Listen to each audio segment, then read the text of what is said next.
अरे बेटा, श्याम कहीं नजर नहीं आ रहा है और ना ही हमारी बहू नजर आ रही है। माँ, अब तुम्हारे बहू और पोते कभी लौट कर नहीं आएंगे। लेकिन बेटा, हुआ क्या? आखिर वो दोनों कहाँ गए हैं? फिर रमेश अपनी सारी कहानी अपने माता और पिता को बताता है। लेकिन बेटा, तुमने ऐसा क्यों किया, जबकि बहू ने तुम्हें पहले ही समझाया था कि उसे कभी भी जलती हुई वस्तु से या कोई नुकीली वस्तु से मत पीटना, नहीं तो वो हमेशा हमेशा के लिए चली जाएगी। लेकिन तुमने तो वही कर दिया। पिताजी, मैं अब क्या करूं? मैंने गुस्से में आकर ये गलत कदम उठा दिया। मुझे माफ कर दो पिताजी, मुझे माफ कर दो। अरे नहीं बेटा, तुम दुखी मत हो। तुम जाकर देखो, हो सकता है वो दोनों कहीं तुम्हें मिल जाएं। अगर ऐसी बात है माँ, तो मैं जरूर अपने पत्नी और बच्चे को ढूंढ कर लाऊंगा। माँ, मेरी बात ध्यान से सुनो। मैं उन दोनों को ढूंढने के लिए जा रहा हूँ, लेकिन यदि मैं वापस ना आऊँ तो मेरा हाल खबर लेने के लिए मीठ बोली को भेज देना। और यदि अगर मीठ बोली मेरा कोई भी चीज उठा कर लाएगी तो तुम एक जगह पर उसे रख देना और उसके पास एक दीपक जला कर रख देना और 3 बार बोलना, हे नीले निशान वाले आदमी, ये दीपक तेरे लिए ही जल रहा है। इतना बोलकर रमेश जंगल की ओर निकल पड़ता है।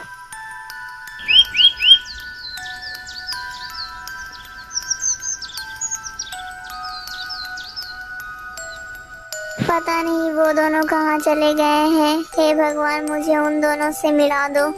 फिर रमेश जहाँ पर खड़ा था वहीं पर भैंस के कुछ झुंड थे और 2 भैंस अलग होकर थे। एक भैंस था और एक भैंस के बच्चे थे। मुझे लगता है कि ये दोनों ही मेरे पत्नी और मेरे पुत्र हैं। चलो मैं उनके पास चलता हूँ। इतना बोलकर रमेश उन दोनों के पास जाता है। श्याम, मेरे बच्चे, अब मैं आप दोनों को लेने के लिए आ गया हूँ। वो बछड़ा रमेश को देखकर बहुत ही ज्यादा खुश हो जाता है। मोहिनी, अब तुम मुझे माफ कर दो। मैंने तुम्हें मारने की कोशिश की। चलो अब तुम मेरे साथ घर वापस चलो। नहीं जी, मैं अब तुम्हारे साथ नहीं चल सकती। तुम मेरे साथ अब वापस क्यों नहीं चल सकती हो? अब मेरे सरदार अब मुझे कहीं भी जाने की इजाजत नहीं दे सकते हैं। अरे नहीं नहीं मोहिनी, मैं तुम्हें जाने की इजाजत दे सकता हूँ, लेकिन एक शर्त पर। बोलिए, आप क्या शर्त है आपकी? मैं आपकी प्रत्येक शर्त मानने के लिए तैयार हूँ। शर्त तो ये है कि तुम्हारी आंखों पर एक पट्टी बांधी जाएगी और तुम्हें भैंसों के झुंड से मोहिनी को पहचानना होगा।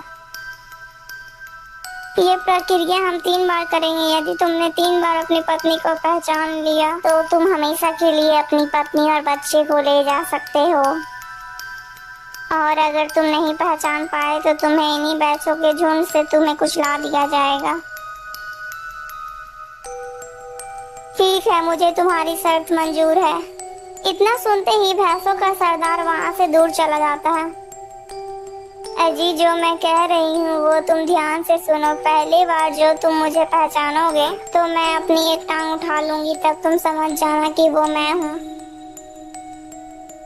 और दूसरी बार मैं अपने सर को 2 बार हिलाऊंगी और तीसरी बार मैं अपने कान को 3 बार हिलाऊंगी, तो तुम समझ जाना कि वो मैं हूँ। सारी भैंसें झुंड बनाकर खड़ी हो जाती हैं और रमेश की आंखों पर पट्टी भी बांध दी जाती है। प्रतियोगिता शुरू की जाए। यह सब सुनने के बाद रमेश आगे की ओर बढ़ता है। फिर रमेश वैसा ही करता है जैसा उसकी पत्नी ने कहा था। रमेश फिर सारी भैंसों के पैर छूने लगता है। वो भैंसों के पैर छूते छूते अपनी पत्नी के पास पहुंच जाता है। फिर रमेश जैसे ही अपनी पत्नी के पैर छूता है तब उसकी पत्नी अपने इस पैर को ऊपर उठा लेती है। तब रमेश उस पत्नी के इशारे को समझ जाता है। सरदार, यही मेरी पत्नी है। अच्छा अच्छा, ठीक है। अब सारी भैंसें अपने अपने स्थान को बदल लो। सरदार का आदेश होते ही सारी भैंसें अपने अपना स्थान को बदल लेती हैं। फिर दूसरे बार में रमेश वैसा ही करता है जैसा उसकी पत्नी ने कहा था। वो सारे भैंसों के सर को छूने लगता है। रमेश भैंसों के सर छूते छूते अपनी पत्नी के पास पहुंच जाता है। जैसे ही वह उसका सर छूता तब उसकी पत्नी अपने सर को 2 बार हिला देती है। अरे सरदार, यही मेरी पत्नी है। अरे बहुत बढ़िया, अब अंतिम बार तुम्हें अपनी पत्नी को एक बार और पहचानना है।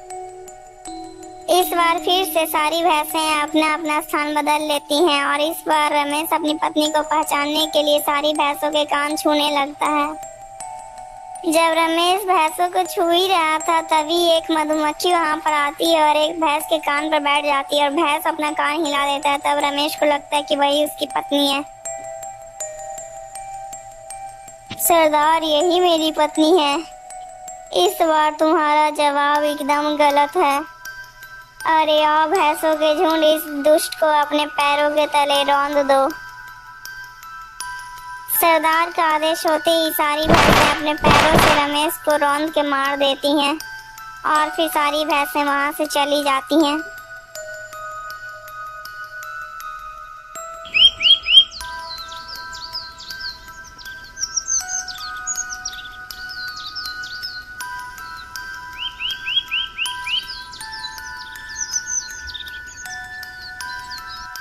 रमेश को गए हुए बहुत दिन गुजर जाते हैं। जब रमेश अपने घर नहीं लौटता है तब उसके बूढ़े माता पिता को उसकी बहुत ही ज्यादा चिंता होने लगती है।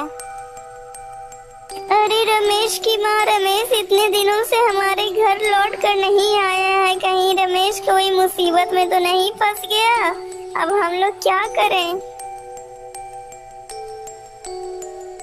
अरे हाँ जी, आप बिल्कुल सही कहते हैं। मुझे भी लगता है कि हमारा बेटा कोई मुसीबत में ही फंस गया होगा।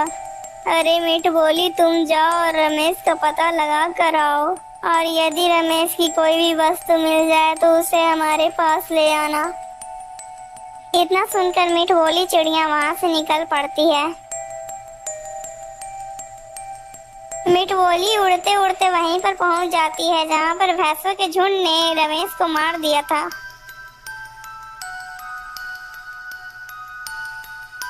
अरे ये क्या, ये अंगूठी तो रमेश की है, तो इसका मतलब कि ये हड्डियां भी रमेश की ही है।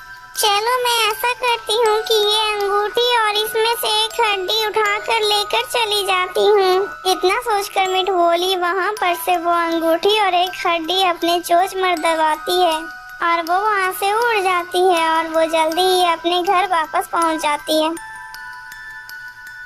हड्डी और अंगूठी को देखकर रमेश की माता बहुत दुखी हो जाती है। भाग्यवान, ये समय आंसू बहाने का नहीं है। हमारे बेटे ने जैसा कहा था हमें वैसा ही करना चाहिए। वे दोनों फिर जल्दी से रमेश की अंगूठी और उसकी हड्डी को जमीन पर एक दीपक जलाकर रख देते हैं।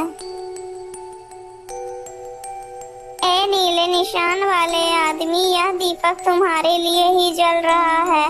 ए नीले निशान वाले आदमी, यह दीपक तुम्हारे लिए ही जल रहा है। ए नीले निशान वाले आदमी, यह दीपक तुम्हारे लिए ही जल रहा है। इतना बोलते ही रमेश फिर से जीवित होकर खड़ा हो जाता है।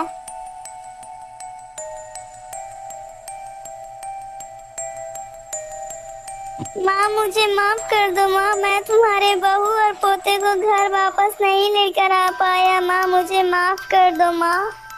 अरे कोई बात नहीं बेटा, तुम मेरे घर वापस आ गए, इससे बड़ी खुशी की बात मेरे लिए और क्या हो सकती है। दोस्तों, अगर आपको ये वीडियो अच्छा लगा तो प्लीज़ वीडियो को लाइक करके चैनल को सब्सक्राइब कर दीजिएगा दोस्तों। और हाँ दोस्तों, इस वीडियो का पार्ट 1 हमारे चैनल में है, कृपया कर आकर ज़रूर देखिएगा। दोस्तों, अगर आपको इस कहानी से कोई भी शिक्षा मिली है तो कमेंट में ज़रूर बताइएगा कि आपको इस कहानी से क्या शिक्षा मिली है। और हाँ दोस्तों, ऐसी और कहानी हमारे चैनल में है, आकर ज़रूर देखिएगा दोस्तों।